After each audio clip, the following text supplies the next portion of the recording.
किंचान्यत, और भी बात है, हेतुअंतर दे रहे उसी विषय में।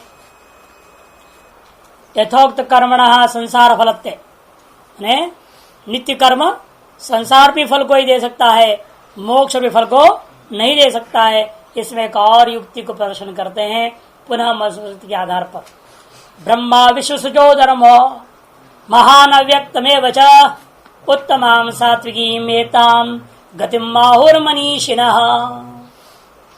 ब्रह्मा माने चतुर्मुखी जो ब्रह्मा जी हैं, वह पद की प्राप्ति, विश्वसृजा मरीचिया जो सप्त ऋषि लोग हैं अथवा 10 प्रजापति लोग, धर्म माने यमराज जी, महतत्व का अभिमानी देवता, अव्यक्त का अभिमानी देवता, ये सब के सब एताम उत्तमाम सात्विकीम गतिम मनीषिना हो।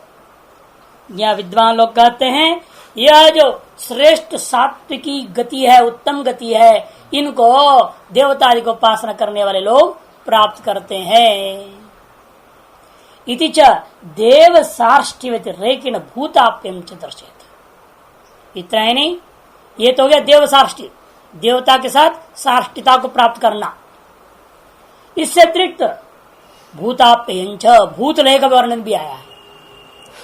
विदेह प्रकृति लयानाम, है ना, योग सूत्रकार कहते हैं प्रकृति लय भी एक फल है, उसको कहते हैं भूताप्य, भूतों का लय, प्रकृति लय, ये भी फल बताया गया है, कुछ लोगों को प्राप्त होता है। भूतानप्येति पंचवई, ये श्लोक है मनुस्मृति का।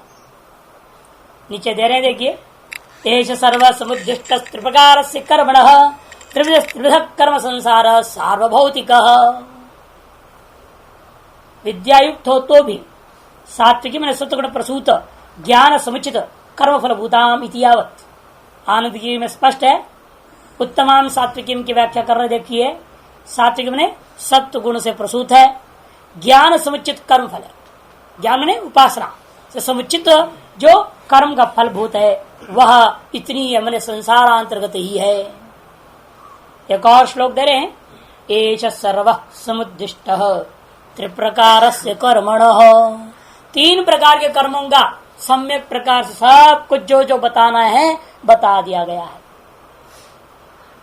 12वें अध्याय 51वां श्लोक है ये। त्रिविध कर्म संसार बोल दिया। ये तीनों प्रकार का कर्मों का फल क्या है? संसार ही है, सार्वभौतिक। जो कुछ भी है वह सार्वभौतिक संसार व फल ही प्राप्त होता है तीनों प्रकार के कर्मों से। ये स्मृतिकार स्पष्ट कर रहे। इतने आगे और भी कहते हैं, प्रवृत्तम कर्म संसेव्य देवानामिति साष्टताम। प्रवृत्तंच निवृत्तंच द्विविधम कर्म वैदिकम। नीचे टिप्पण 14 में 1289 श्लोक है। यह व अमुत्र व काम्यम प्रवृत्तम कर्म कीर्तते निष्कामं ज्ञान पूर्वं तो निवृत्तम उपदिश्यते। 2 ही प्रकार के कर्म इस संसार में वैदिक कर्म जो कहे जाते हैं, एक प्रवृत्तात्मक कर्म है, दूसरा निवृत्ति रूपा कर्म है। प्रवृत्ति रूपा कर्म कौन सा है? जो कुछ इस लोक या परलोक के कामनाओं से किए जाने वाला कर्म का नाम प्रवृत्त्याख्य कर्म है। और निष्कामना पूर्वक ज्ञान पूर्वं तो उपासना पूर्वक किए जाने वाला कर्म का नाम निवृत्ति परायण कर्म है।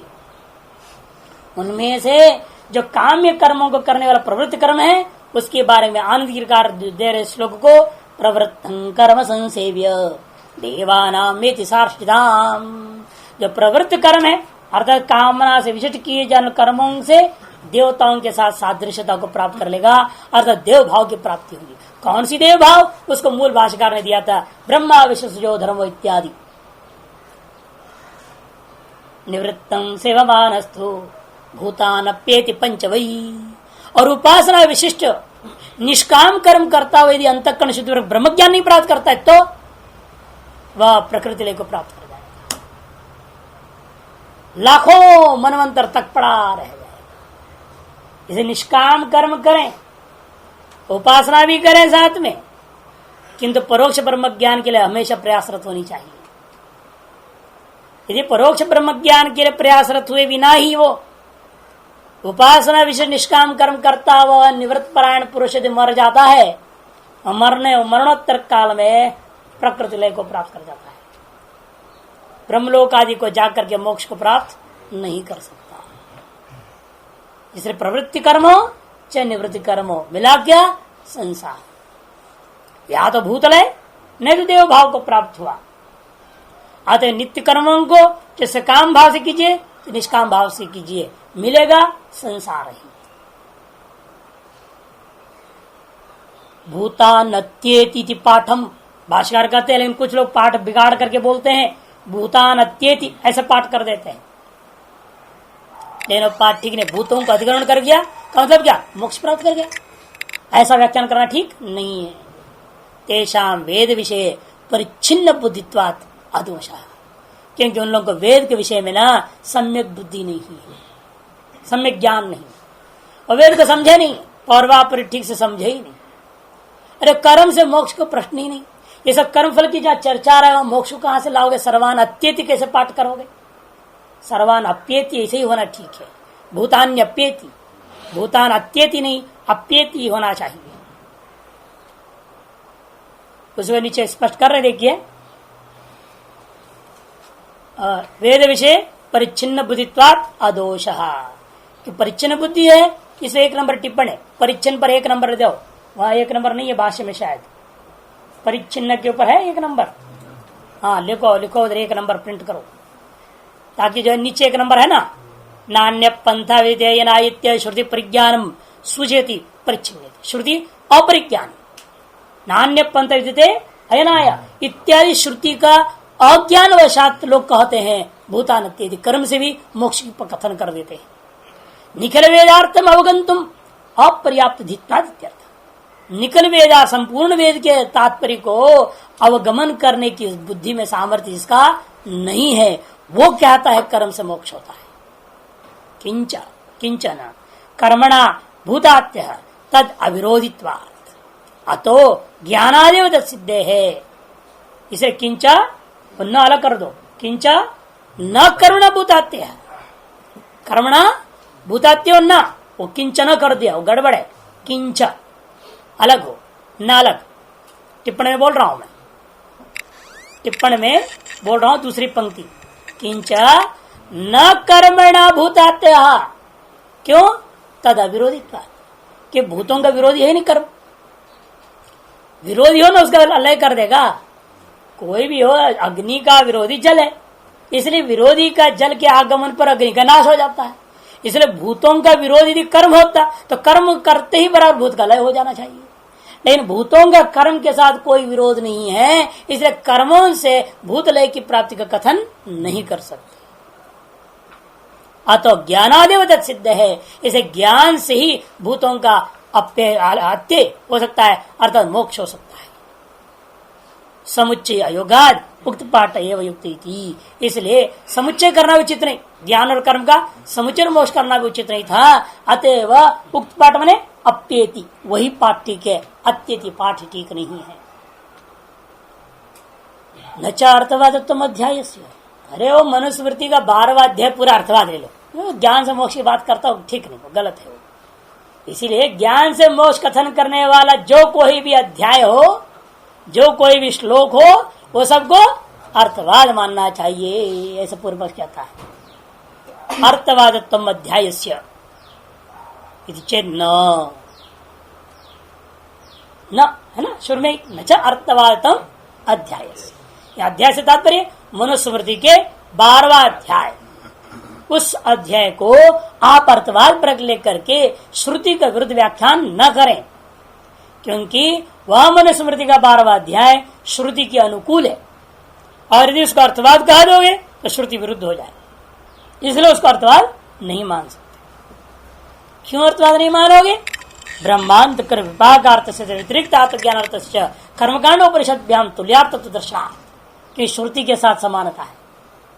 वहां जो ब्रह्मा जी का पद प्राप्ति पर्यंत कर्म फल का जो कथन पढ़ा था ना, ब्रह्मा विशेषो धर्मो इत्यादि, उसको क्या, उस श्लोक को कह रहे ब्रह्मांत कर्म विपाकार्थस्य अध्यायस्य, ऐसा चर्चा है जिस अध्याय में। इतना ही नहीं, तद व्यतिरिक्त आत्मज्ञानार्थ से कर्म फल से भिन्न आत्मज्ञान का फलभूता मोक्ष का कथन करने वाला उस अध्याय ठीक उसी प्रकार का अध्याय है जिस प्रकार का श्रुति में कर्मकांड और उपनिषद है। कर्मकांड उपनिषद भ्याम तुल्यार्थ दर्शनात्, अतः श्रुति अनुकूल स्मृति होने के नाते उस स्मृति को अर्थवाद करके आप परित्याग नहीं कर सकते।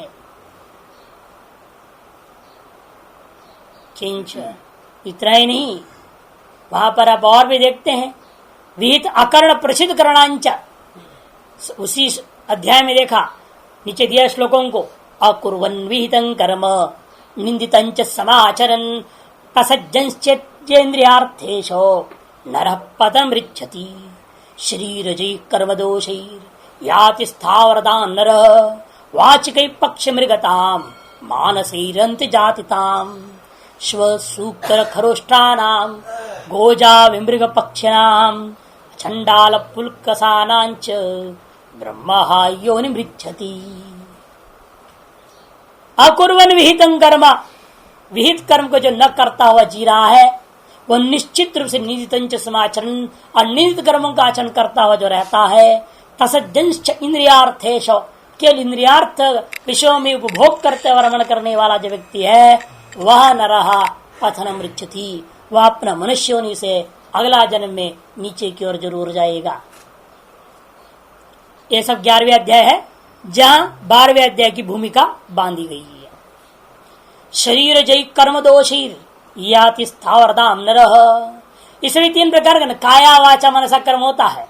यदि शारीरिक दोष किया है, शरीर जय कर्म दोष नर स्थावरदाम याति, वो पेड़ पौधा बन जाएगा।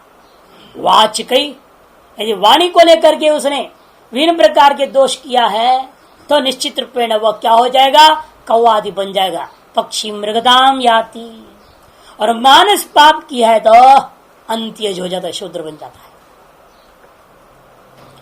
स्वशूकर खरोष्टानाम गोजा अविमृग पक्षिणाम चांडाल पुलकसानांच ब्रह्मा योनिमृच्छति, और जो ब्राह्मण का हत्यारा है वह इन योनियों को प्राप्त करेगा। कुत्ता, सुअर, खर, ऊंट, गो, अजा, अवि, मृग, पक्षियां, चंडाल और पुलकस इत्यादि जातियों को प्राप्त कर सकता है। ब्रह्म हत्या का दोष के ऊपर निर्भर है और ब्राह्मण कितना उत्कृष्ट है। ब्राह्मणों में तारतम्य है ना, ब्राह्मण जितना उत्कृष्ट होगा और उसकी हत्या यदि कर दिया उतनी ही निकृष्ट योनि को प्राप्त कर जाता है।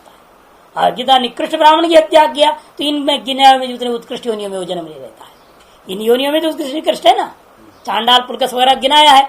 श्वासुकर गो तो अच्छा, गो अजा, गो भी तो लिया है, इसमें कुछ अच्छा भी गिनाया कुछ बुरा भी गिनाया। इन प्रकार की गिना, इसीलिए कि एक तो ब्राह्मण है, ब्राह्मण से एक ही फल मिलना चाहिए ना, अनेक योनि कैसे गिना रहे हैं, इसलिए कि ब्राह्मण की तारतम्यता है। और कितना समय पर उसका जन्म हुआ, कितना गायत्री जप कर रहा है, कितना कर्मकांडी है, कितना नहीं है, किस प्रकार का है, नहीं। और खावे अंडा मांस मछली बाद गायत्री गायत्री गायत्री जपते रहे तो क्या फायदा, नहीं। पहले सब कुछ खाता पीता है, उस गांव में शुद्ध हो गया, पवित्र पवित्र वाह करके बैठ गया। चिया खा गई, सो जो है खाकर, सो चिया खा के क्या करती है बिल्ली, हज को चल पड़ती है, जैसे हो गया। तो ऐसे ब्राह्मण की हत्या भी होती है, नहीं, उसी सब तारतम्य तो समझनी चाहिए।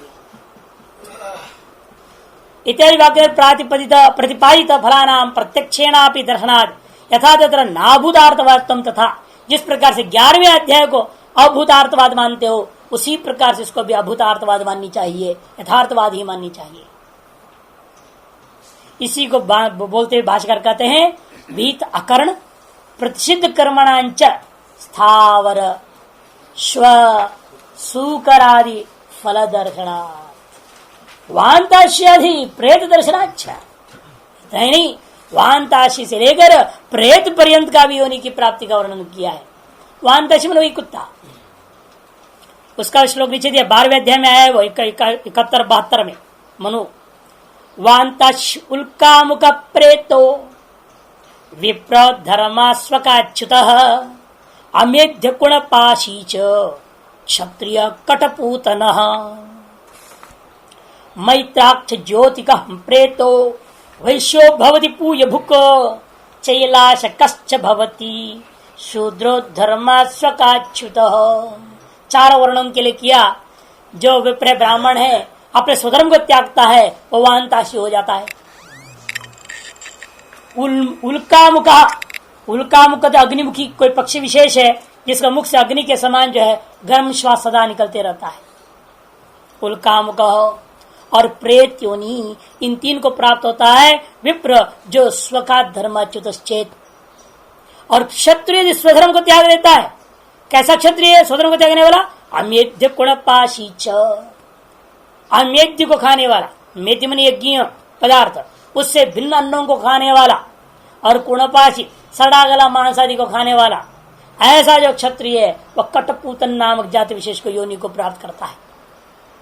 कटवत और पूतनश्च अर्थात क्या है?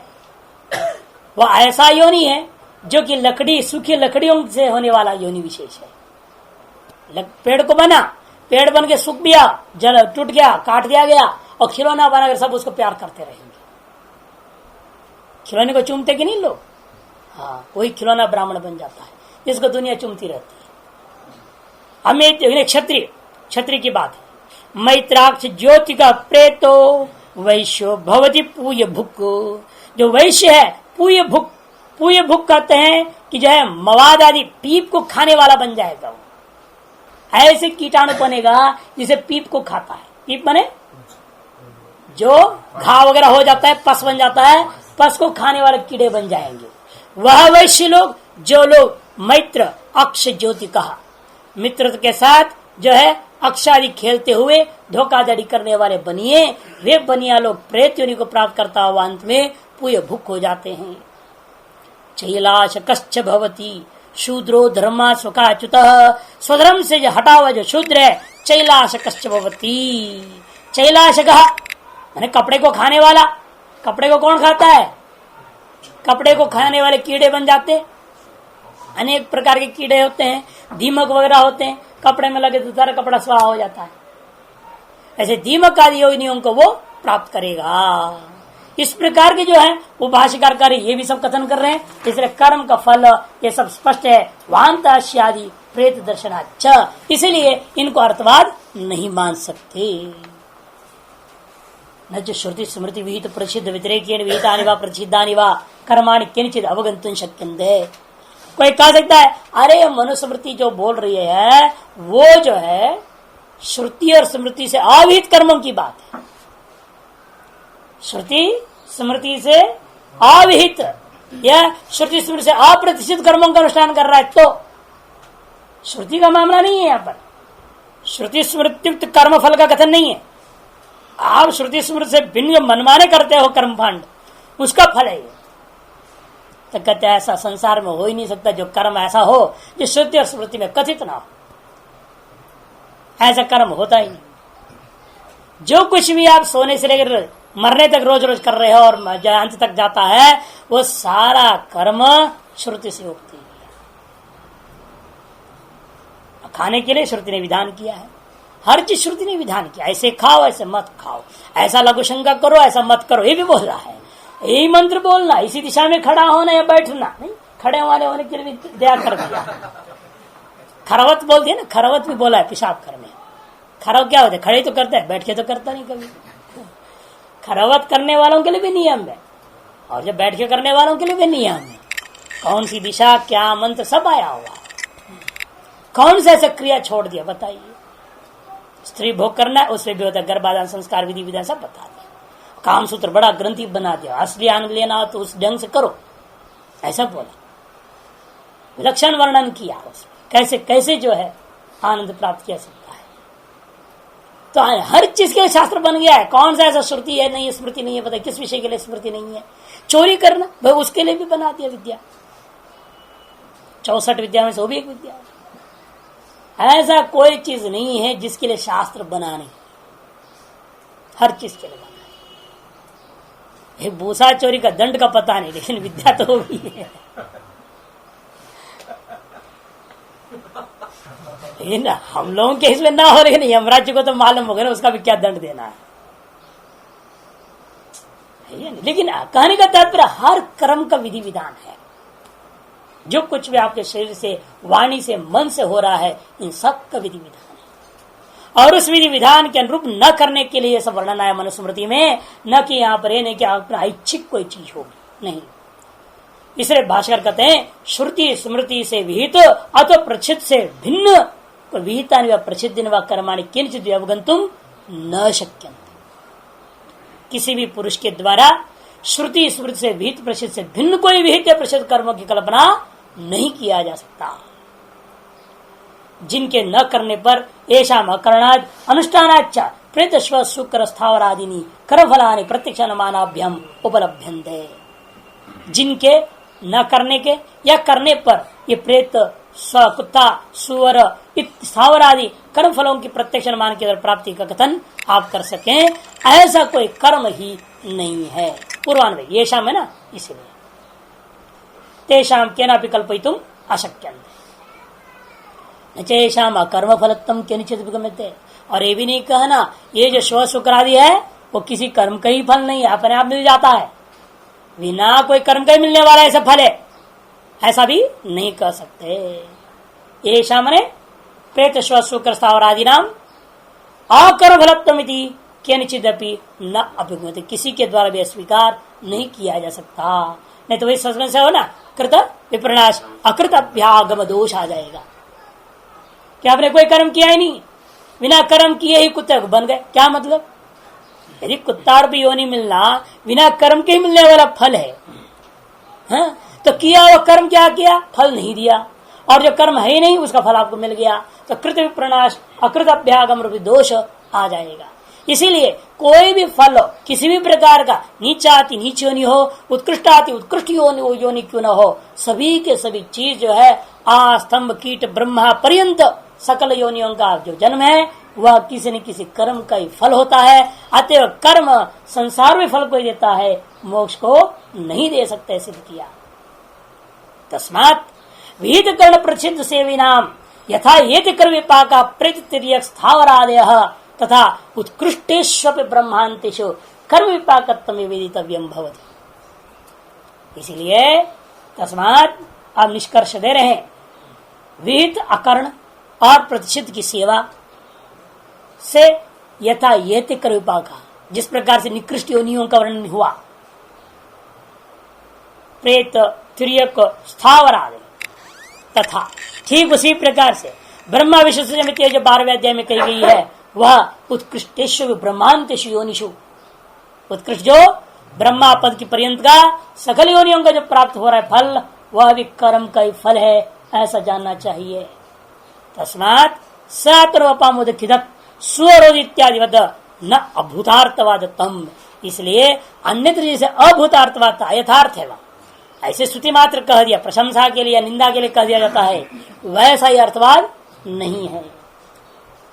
तस्मात् स आत्मनवपामुदखिदत, अपना ही पेट फाड़ दिया और पेट फाड़ करके उसे आंत निकाल दिया, ऐसा कौन अपना पेट फाड़ के आंत निकालेगा? इसलिए सब अर्थवाद कैसे हैं? भूतार्थवाद नहीं, अभूतार्थवाद है। ऐसे अर्थवादों से इनको जोड़ना नहीं मनुस्मृति को। वहां तो प्रत्यक्ष बाद है, अनुमान से बाद है, हर तरह से विरोध हो रहा है। अति उन अर्थवादों को प्रशंसा निंदा पर हम लोग घटा लेते हैं। इधर सो अरोधित, यद अरोधित तदेव रुद्र से रुद्रत्वम, रुद्र भी रोएगा क्या है? एक महात्मा बोल रहा था एक मंदिर में कि हम यहाँ पर रुद्र का रोना सुनते हैं, साल में एक बार रोते, रोज हर बार ऐसा होता, हर साल एक दिन रोते हैं। हमें शिवजी भी रोने लग जाए फिर संसार कहाँ जाएगा? शिवजी भी रोने लगे, संसार कहाँ जाए? अरे राम जी रोए नहीं थे क्या? फिर रोए कहाँ थे? तो नाटक था, रोए थोड़ी राम जी हो, इसलिए नाटक था। तो गौतम ऋषि के सारे कर्मचारी खराब हो रहे थे ना वहां पर, राम जी क्यों रोए? बस ठीक समय पर अपहरण कराया है, रावण को प्रेरणा देकर सबको, जो सब अंतर्यामी है ना, प्रेरणा दे देते सबको वो काम करने के लिए। गौतम ऋषि शिष्य लोगों ने एक बार सीता जी को देख लिया, अब उन्होंने सोचा कि भाई ये तो राम का नाम इसलिए है क्योंकि ऐसी सीता है, राम का नाम कहे का होता, इतने दिव्य सुंदर पत्नी मिली है, इसलिए सब लोग राम राम राम बोलते हैं, तो हम इससे बढ़िया पत्नी बनाएंगे, बढ़िया संगमरमर पत्थर जयपुर का दूधिया पत्थर ढूंढ ढूंढ के लाए। दूधिया संगमरमर होती है ना स्पेशल, और ला करके उसको ऐसा दिव्य उसने जो है मूर्ति कलाकारिता की उन लोगों ने, क्योंकि पैदा तो हो नहीं सकता संसार में ऐसा दिव्य दूसरा सीता कहां से आ जाएगी, हो नहीं सकती। इसे सीता से भी सुंदर उन्होंने पत्थर बना दिए सब मूर्तियां, और उन्हें अपने शक्ति सामने इसको जीवित कर देंगे और इसे सजीव हो जाएंगे जब हम इसे विवाह करेंगे, तय कर लिया। अब देखा राम जी ने सारा काम खराब हो गया, सारे ब्रह्मचारी भ्रष्ट हो जाएंगे। तो ब्रह्मा जब तुरंत वहां सीता जी का चोरी हो गई और राम रोते रोते हाय सीता चिल्लाते घूमने फिरने लगे। अब ब्रह्मचारियों ने देखा हो ये तो गड़बड़ है, यदि हम और सुंदर बनाएंगे तो फिर रावण उसको भी ले जाएगा, नजर पड़ जाएगा, कोई ना कोई हमारे से तगड़ा बदमाश आ ही जाएगा। अब राम से तगड़ा रावण आया था और हमसे तगड़े तो बहुत 400 रावण बैठे हुए हैं, जब हमारे पत्नियों को उड़ा के ले जाएंगे तब क्या होगा। इसलिए अच्छा भाई इसको प्राण प्रतिष्ठा मत करो। सभी ने उसको गौतमी नदी में फेंका, छुट्टी मंदाकिनी में बहा दिया, छुट्टी कर दो, शादी नहीं करना है। तो उन ब्रह्मचारियों की ब्रह्मचर्य की रक्षा के लिए भगवान ने रोने का नाटक करा था, वास्तव में थोड़ी रोया था। लीला को समझते है ही नहीं, कद भगवान भी रोते। अच्छा तस्मात इसलिए कहते देखो अभूतार्थवाद समझनी चाहिए। भूतार्थ स्वरोधी इत्यादिवत न अभूतार्थवादम, किंतु भूतार्थवाद ही है, यथार्थ कथन ही है। ये सारे के सारे अध्याय 11वां 12वां अध्याय संपूर्ण जो मनुस्मृति वास्तव में यथार्थवाद ही है। तत्रापि अभूतार्थवादम माभूत चित भवतु एवं। कहता है पूर्व पक्षी ऐसा करो, कर्म विपाक का प्रकरण को कर्मफल के बोध कराने वाले जो 11वां 12वां अध्याय मनुस्मृति आदियों को अभूतार्थवाद जिसा का अभाव अपने करके भूतार्थवाद जैसे सिद्ध किया, उसी प्रकार से नित्य कर्म भी अभूतार्थवादता की सिद्धि के लिए मोक्ष फल देता है। मान लो पूर्व पक्ष फिर पकड़ लिया, जैसा मनुस्मृति 11वां यथार्थवाद करता है और यथार्थवादता की सिद्धि करने के लिए स्वीकार किया, तद्वत नित्य कर्मों से मोक्ष होता है। और नित्य कर्म में भूतार्थवाद अभूतार्थवाद न हो, अभूतार्थवाद न हो, अतएव अर्थ यथार्थ होवे एक तदर्थ नित्य कर्मों का फल मोक्ष मानना चाहिए। यदि चेत भवतु एवं, ठीक है मान भी लेते ऐसा ही होता तो न चेतावत न्याय सब बात भवती, क्योंकि इतने कथन करने से मात्र से ही उस न्याय का बाध नहीं होता। एतावता न्याय से बाध न होते वैधर्म्य दृष्टान्त भाव मात्रेण, क्योंकि वैधर्म्य दृष्टांत नहीं मिला, साधर्म्य दृष्टांत वाले मिल रहा है, इन वैधर्म्य दृष्टांत वाले नहीं मिला। इतने में से कर्म विपाक अध्याय से न भूतार्थवादता, नीचे दिया ना दूसरा पंक्ति, वैधर्म्य दृष्टान्त भाव मात्रेण कर्म विपाक अध्याय से न भूतार्थवादता इति एतस्य न्यायस्य नैव बाधः। किंतु हम यहाँ नित्य कर्मों के लिए साधारण दृष्टांत दे सकता हूं, क्यों? साधर्म्य दृष्टांत तत्सिद्धे, भले वैधर्म्य दृष्टांत नहीं है लेकिन साधर्म्य दृष्टांतों के द्वारा बात को सिद्ध किया जा सकता है। कर्म का फल संसारी होता है, इसके लिए हम साधर्म्य दृष्टांत दे सकते हैं, भले वैधर्म्य दृष्टांत नहीं है। न चेतावत न्याय से बाध होती, लेकिन कहीं कहीं पर हाँ स प्रजापति आत्मवपाम उदख्य स्वरोध इत्यादियों में अभूतार्थवाद विरुद्ध तो है ना, व्यतिकरण दृष्टांत है। अन्यंतन में था प्रजापति वपाम उदख्य दृष्टांत बना दो वैधर्म दृष्टांत। इसलिए आनंदगिरी प्रजापति आत्मवपाम उदख्य इत्यादि नाम अभूतार्थवाद भावे कथम अर्थवादाधिकरणम घटिष्यते। यदि अभूतार्थवादी है अर्थवादाधिकरणम कथम घटिष्यते। अर्थवाद जेमिनी का अर्थवादाधिकरण है, आमना से क्रियार्थत्वाद अनर्थक्य मतदर्ताराम तस्माद अनित्यम उच्यते। जेमिनी सूत्र 127 उसके आधार पर बोल रहे हैं। उस अधिकरण का न्याय के साथ विरोध हो जाएगा, उसकी अर्थवाद कैसे घटेगी? जो अभूतार्थता कथन कर रहे हैं वो अर्थवादी कैसे?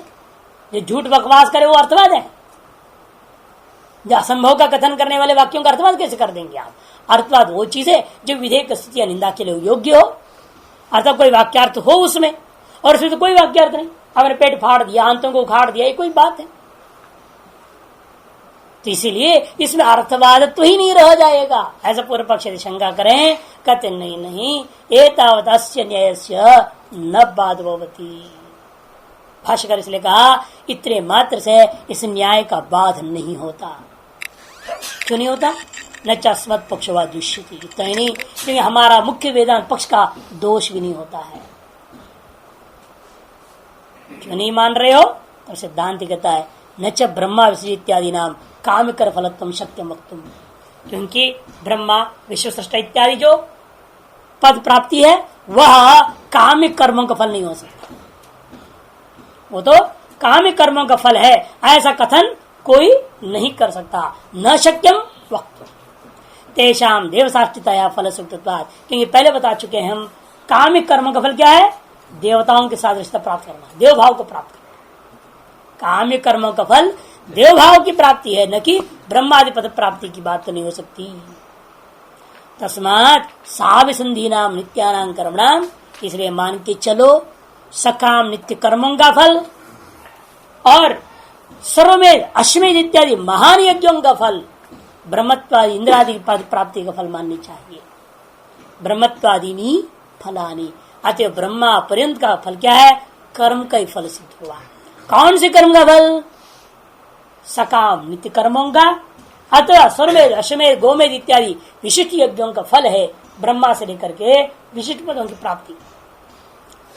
ये शाम पर नित्य निर्विसंधिनी, और जो लोग नित्य कर्म कर रहे हैं, इन कैसे नित्य कर्म कर रहे हैं? निर्विसंधिनी, निष्काम भाव से कर रहे हैं, फलाभिसंधि रहित होकर के कर रहे हैं। वह क्या होगा? आत्म संस्कारार्थानी तेषाम ज्ञानोत्पत्त्यर्थानि तानि, वो कैसे कर रहे हैं? अपना अंतःकरण को संस्कारित करने, शुद्ध करने के लिए प्रयोग कर रहे हैं। अतएव उन लोगों के प्रति वे नित्य कर्म ज्ञानोत्पत्ति का निमित्त हो जाते हैं। ज्ञानोत्पत्ति के प्रति निमित्त कारण हो गया निष्काम नित्य कर्म।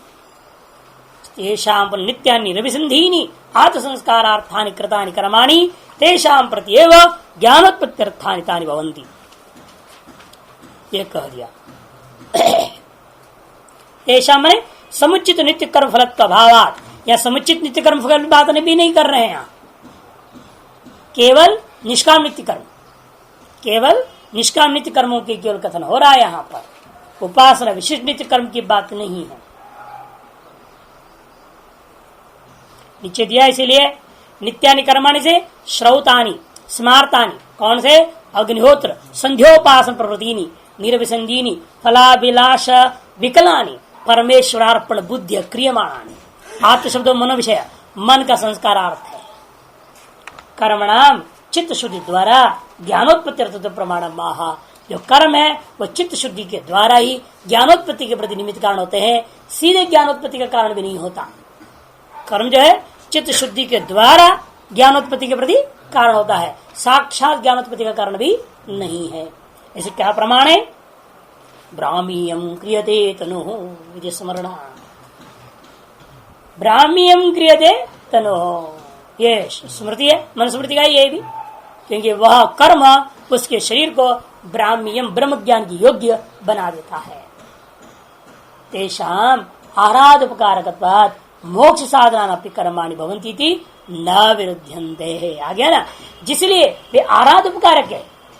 आराधोपकारक ने कर्मणाम पारंपरिक मोक्ष प्रयोजकत्व, परंपरा साक्षात को कहते हैं सन्निपत्योपकारक, और दूर से जो साथ देने वाला है वो आराधोपकारक करके मीमांसा दर्शन की परिभाषित शब्द है ये सब।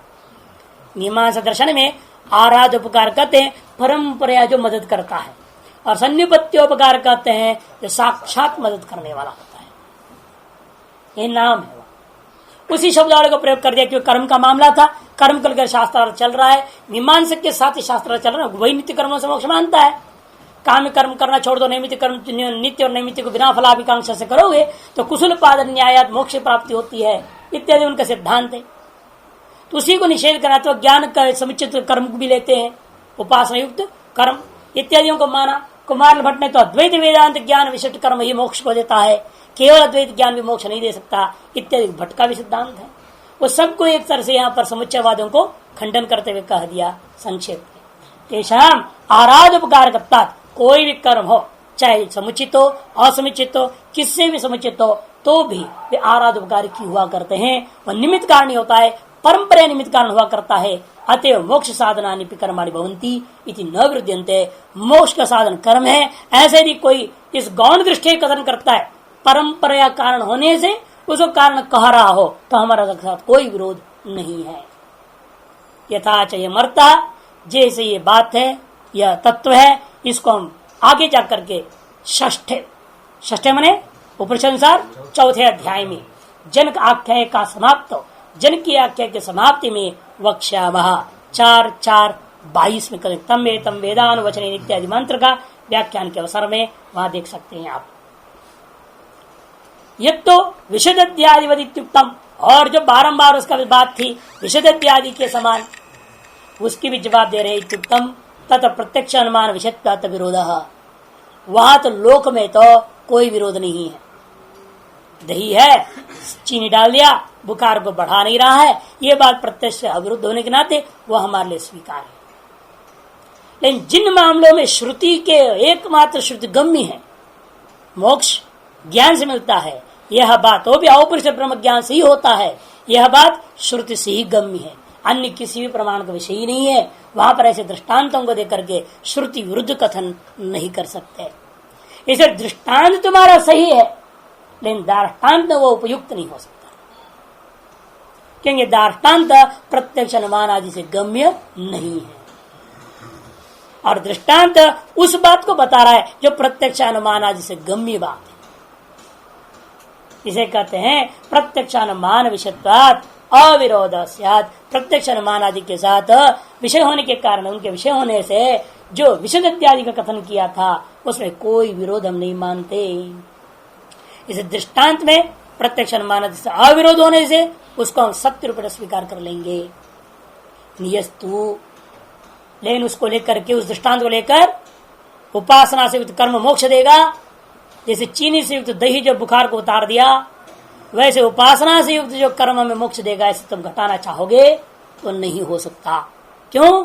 यस्तु अत्यंत शब्द गम्यो अर्थः, अत्यंत शब्द गम्य पदार्थ है। मोक्ष की सिद्धांत जो है ना, एकमात्र श्रुति गम्य है, अन्य किसी भी प्रकार से गम्य नहीं। ऐसे केला प्रत्यक्ष अनुमान के दृष्टांत का आप नहीं ला सकते। यस्तु अत्यंत शब्द गम्य अर्थः तत्र वाक्य से अभाव, उसके लिए क्या हमें चाहिए? दृष्टांतों से नहीं सिद्ध कर सकते आप, कोई वाक्य चाहिए जो कहे कि उपासना से कर्म मोक्ष देता है। ऐसे कहने वाला कोई न कोई वाक्य हमें दिखाओ, श्रुति में कहा है। मोक्ष के साध्य साधन भाव का जो कथन है वह एकमात्र श्रुति गम्य होने के नाते आपको यदि यह कहना ही है कि उपासना से युक्त नित्य कर्म मोक्ष देते कहना चाहते हो, तो फिर हमें श्रुति वाक्य दर्शाना पड़ेगा। तत्र वाक्य से अभावे तदर्थ प्रतिपादक से न शक्यम कल्पितुम विशुद्ध्यादि साधर्म्यम। इसीलिए तार्श अर्थ का प्रतिपादन करने जब संभव नहीं है तो विशुद्ध दृष्टांत के द्वारा साधर्म्यता का कल्पना करना उचित नहीं होता। तदर्थ प्रतिपादक से वाक्याभावे, ऐसा नहीं कर दो।